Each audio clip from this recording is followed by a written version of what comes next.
ედუარდ ბოიტის ქალიშვილები.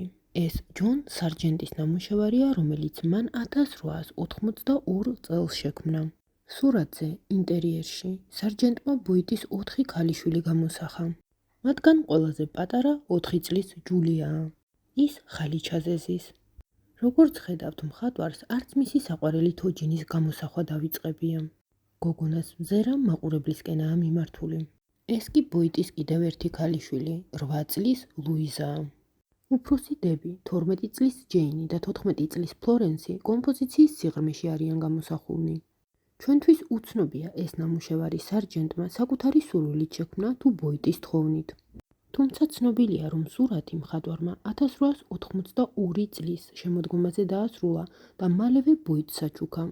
1919 წლის 31 მარტს ბოიტის ქალიშვილებმა ნამუშევარი ბოსტონის სახვითი ხელოვნების მუზეუმს უსახსოვრეს.